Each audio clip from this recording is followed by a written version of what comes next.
여러분은 지금 경제를 조금씩 알아가고 있는 김혜민 PD와 함께하고 계십니다. YTN 라디오 생생경제 FM 94.5MHz로 함께하고 계시고요. 유튜브 들어오셔서 YTN 라디오 치시면 보이는 라디오로도 함께하실 수 있습니다. 저희 주택연금 이야기 하려고 했는데 소장님이 아니고 교수님이 꼭 준비해온 말씀이 있답니다. 우리 청취자분들을 위해. 자, 바로 이겁니다. 만약 우리 교수님이 대통령이나 국토부 장관이라면 집값 안정을 위해 어떤 비장의 카드를 꺼내시겠습니까? 말씀드릴까요? 말씀하세요. 네네. 부동산은 교통이 하고 입지가 최고인데요. 지금 서울이 딱 한정돼 있고 네. 수도권이 넓잖아요. 수도권이 넓은데 제가 그런 생각을 해봤습니다. 약간 편하게 들으시라고 말씀드리면 대통령이 일하면 가정법이니까 제가 대통령이라면 서울 울트라 슈퍼 초 메가시티 이런 식으로 서울을 크게 잡고 네. 자, 그러면 서울뿐이 아니라 수도권까지 합치면 인구의 60%가 살아요. 50%, 60%. 거기를 딱 4등분 해서 서울 포함해서 우측 서서울, 동서울, 남서울 이렇게 4개로 나눠요. 네. 왜냐하면 우리 서초구하고 강남구가 옛날에 경기도 시흥시였어요. 맞습니다. 편입되고서 나라에서 도로 깔아주고 잘 해주고 문화예술 노니까 좋아진 거잖아요. 그럼 지금 이름만 딱 바꿔서 수도권의 평준화를 주는 서울 광역 슈퍼시티 하면 다 서울 시민이 돼요. 그리고 부산 지역의 해운대를 포함해서 거기도 부산 울트라시티 하나 만들어줘요. 네. 그러면 전국적으로 약간 평준화가 될 거라고 봐요. 그러니까 서울로 일단 심리적으로도 그렇고 네. 도로 쫙쫙 놔주면 네. 이렇게 굳이 강남만 하는 이런 현상은 좀 없어질 것 같습니다. 그러니까 서울로 워낙 몰리는 상황이니까 그렇죠. 그냥 서울을 넓혀버려라. 네. 이름이라도 서울로 해버려라. 지금 이런 말씀이세요? 네, 이제 구체적인 계획은 제가 이제 연구 들어가서 몇 년 안에 하나 만들어 보겠습니다. 충분히 가능성이 있는 게 네. 일본 도쿄만 하더라도 엄청나게 크거든요. 이게 서울하고 비교가 안 될 정도로 그쵸. 땅이 크거든요. 도쿄도 메가시티잖아요. 그래서 일본이 저는 충분히 우리보다 크잖아요. 크도 인구가 일본이 1억 2천만 정도 되는데 네. 도쿄 인구만 보면 한 1,200만 정도 되거든요. 네. 우리나라 서울이 1,000만. 그렇게 본다면 서울이 굉장히 밀집도가 너무 높죠, 사실은. 네. 6293님이 제가 대통령 되면 수도 옮길 거예요. 찬성합니다. 저도 근데 찬성합니다. 옮기는 지역이 이제 또 투기판이 되지 않을까.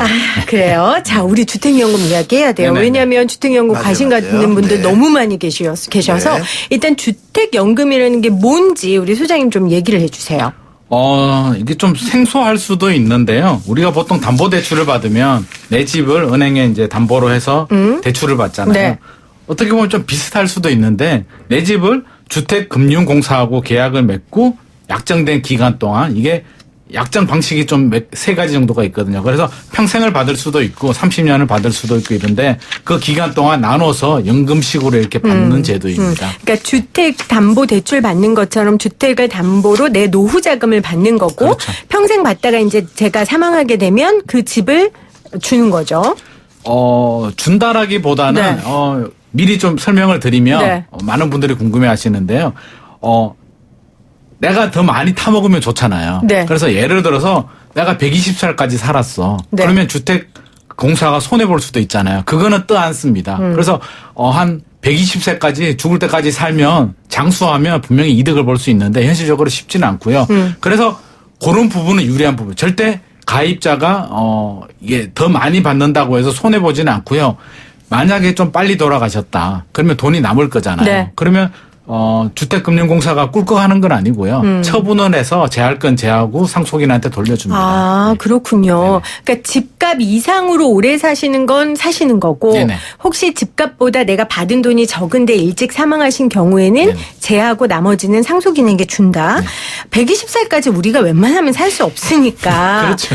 그래서 교수님 이번에 가입 연령을 60세 이상에서 55세 이상으로 완화한 것도 네. 이 혜택을 조금 더 보라고 완화한 겁니까?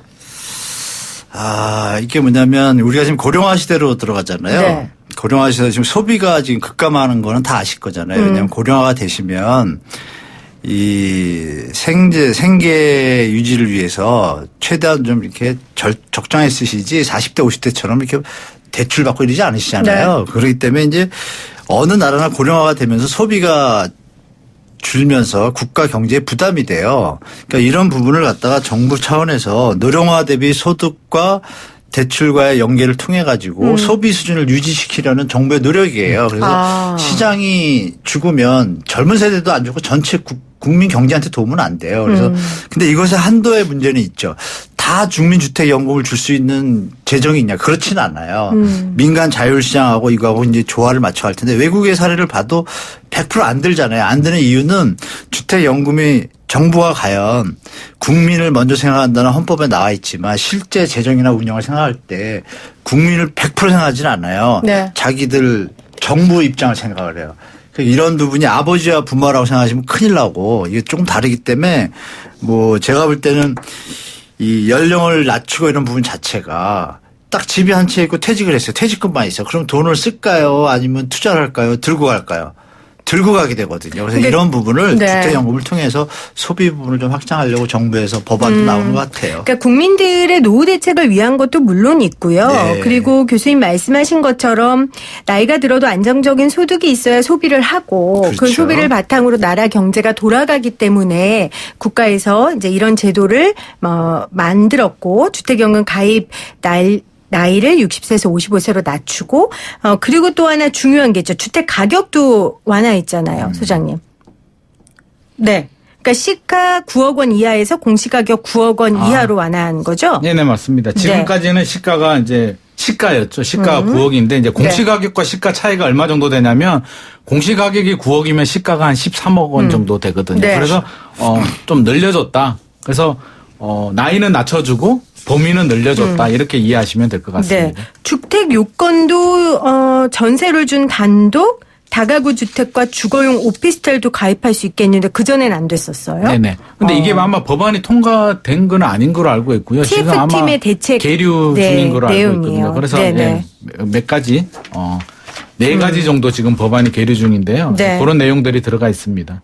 그렇군요. 그럼 또 이게 통과될지 또 세월아 내월아 언제 통과될지 그것도 지켜봐야 될 것 같아요. 일부 법안은 뭐 주택 가격을 아예 제한을 폐지하자 이런 법안도 있고요. 뭐 네. 상한 가격을 약간 늘리는 이건 법안도 있고. 덧붙이자면은 제 그렇습니다. 생각에 최재성 더불어민주하고 심상정 의원이 오피스텔 네, 맞습니다. 얘기했는데 실제로 주거용 오피스텔에 사는 40대 젊은 분들이 많거든요. 노총각들이. 그런 부분들 생각해서 하신 것 같은데 제가 볼 때 언제 통과될 것이냐를 예측해 보자면 또 시나리오를 쓰자면 네. 총선이 요번에 안 되면 총선이 끝나서 더불어와 민주당 쪽에 어떤 더불어와 다수석이 민주당은 되면 뭡니까? 다수석이 되면 네. 통과될 여당이. 것이고 네. 다수석이 안 되면 또 지금 말씀 주신 것처럼 언제 될지 모르겠죠. 그렇군요. 그래서 구체적으로 그럼 이 법안이 만약에 통과가 된다면 제 나이가 60살이에요. 시가 9억 원 주택을 담보로 주택연금에 가입했다면 어느 정도 돈을 받을 수 있는 거예요?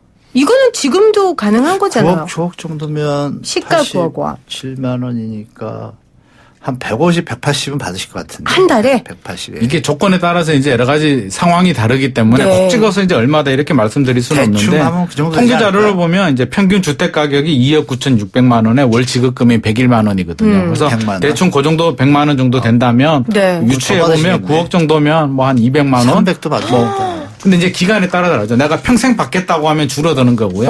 30년으로 하면 좀 늘어나는 거고요. 이제 그런 차이는 그렇군요. 있습니다. 아, 이건 진짜로 노후 대비 자산 관련해서 큰 대안이 될 수는 있겠네요. 그렇죠. 물론 그 집을 혹시나 부모님이 돌아가실 때 나한테 주지 않을까라고 꿈을 꾸고 있는 자녀들에게는 자녀분들은 화가 날겠죠. 네, 화가 이 제도를 나겠지만 100% 만족하고 100% 좋은 정책은 없거든요. 이게 네. 좀 따져봐야 될 게, 자, 이런 얘기는 별로 안 하는데요. 조금 더 따져보면 이게, 주택금융공사도 이게 공사고 나름대로 전문가들도 있고 있잖아요. 보험회사도 마찬가지듯이 보험회사들이 손해보는 짓 안 하잖아요. 그럼요. 충분히 시뮬레이션을 해서 아마 자기들 손해 안 볼 정도로 제가 했을 것 같고요. 이 내용을 보면 1년간 최초 1년간은 집값의 1.5% 보증금을 뗍니다. 아, 네네. 네. 그럼 집값의 1.5%면 이것도 적지 않은 돈이거든요. 그렇겠네요. 10억 원이면 한 1,500만 원 정도. 그렇죠. 그렇죠? 1,500만 원을 떼고 그다음 1년부터 매년 0.75% 돈을 또 가지고 가요. 금융공사에서. 그걸 감안해서 빼고 이제 돈을 나눠서 이렇게 주는 거거든요. 아, 그럼 모두 다 하지 말고 신중하게 본인이 계산기를 두들겨 봐야 될 것 계산기 같은데. 두들겨 봐야죠. 여차하면 내가 그냥 내 집이 있으면 담보대출 받아서 그걸 까먹고 이자 내더라도 차라리 까먹고 남는 뭐 집을 상속을 나중에 자녀한테 상속을 하는 게 나을 수도 있는 거고요. 집값이 상승을 하게 되면 이게 변수가 뭐냐면 집값이 지금은 예를 들어서 9억 원인데 이게 뭐 10년, 20년 후에 20억, 30억이 될 수도 있는 거잖아요. 그렇게 된다고 그렇게 하더라도 되면 내가 안 받는 되잖아요. 돈이 네. 늘어나진 않아요. 네. 받는 돈은 약정한 돈만큼만 받고 나중에 이제 처분을 한다라고 하지만 어떻게 처분을 하는지 뭐 그런 건 구체적이지 않거든요. 그래서 특히 또 자녀분들이 싫어할 수 있습니다. 네. 아유, 근데요, 제가 자녀 입장에서 이야기할게요. 부모한테 집 받을 생각 하지 마세요. 부모님 평생 이루어서 집 만드신 거고, 그 집 저당 잡혀서, 얼마든지 쓰시고, 노후생활 하셔야죠. 그거까지 욕심냅니까? 그러지는 맙시다. 네, 저도 전적으로 공감합니다. 네. 네. 얘들아, 엄마한테 집 안 준다. 집 접지 마. 네. 자, 그러면은 지금 말씀하신 것처럼 교수님, 소장님 말씀처럼 집값이 좀 상승할 가능성이 있는 분들은 오히려 주택연금보다는 그냥 다른 노후 대책할 수 있는 수단을 찾는 게 더 나으시겠네요. 그럼요. 주택연금 자체가 이제 네. 퇴직금도 못 받으시고 자영업 하시다 국민연금 못 받으시고 네. 생계가 좀 곤란한 분들은 소비가 떨어지고 또 주택이 경매로 나오면 또 주택시장이 안 좋고 이런 것 때문에 이제 이 제도를 시행하는데 그런 분들 제외하고 일반 분들은 네. 그 뭐 자식하고 조금 안 좋다고 막 이렇게 아까 소장님 말씀하신 것처럼 그 감정적으로 하지 마시고 정확하게 체크하셔야 되는데 제가 추가로 하나 말씀드리면 아까 저 소장님이 강력하게 얘기하실 줄 알았더니 덜 하셔가지고 추가하면 이 화폐 가치도 하락하잖아요. 네. 짜장면 값이 500원 된 게 지금 5,000원이잖아요. 뭐 그런 계산도 좀 해보셔야 되고 그 다음에 이제 아까 말씀 중에 1점 몇 프로 뛰고 매년 0.75의 보증 보험료를 떼요. 네. 자, 그러면 우리가 55세에 가입을 했다. 대충 30년은 살겠죠, 더? 네. 뭐 빨리 가시는 분도 계시겠지만 네. 100살도 있으니까 평균하면 네. 30년이면 0.75 반올림해서 그냥 1%라고 칠게요. 그럼 몇 프로예요? 30%예요. 꽤 되네요, 집값의 그것도. 30%를 돈을 띄는 거예요, 이미. 보험으로. 이거 어떻게 보면 아주 보험회사가 돈 이상하게 저 하듯이 뭐 이런 부분도 있으니까 우리 네. 애청자분들은 조금 계산을 정확하게 하시고 따질 거 따지신 다음에 선택하시는 게 좋을 것 같아요. 네. 여러분들, 무조건 가입하시면 안 될 것 같네요. 잘 계산하셔서 본인에게 상황과 그렇죠. 재정 상태에 맞는지 확인해 보시기를 이 바랍니다. 제도가 엄청나게 좋은 제도였으면 지금 9월 말 기준으로 가입자가 한 6만 8천 명 정도 되거든요. 근데 우리 집을 가진 가구 수 따져보면 1,100만 가구 정도 그렇죠, 되잖아요. 그 집주인들이 다 바보는 아니거든요. 네. 나름대로 계산을 해봤다는 얘기이기 때문에 알겠습니다. 충분히 따져보시고 하시면 좋을 것 같습니다. 네. 자, 오늘 토론 아니고 수다 부동산 편 연세대 정경대학원 한문도 겸임교수 김인만 부동산의 김인만 수장이었어요. 고맙습니다. 감사합니다.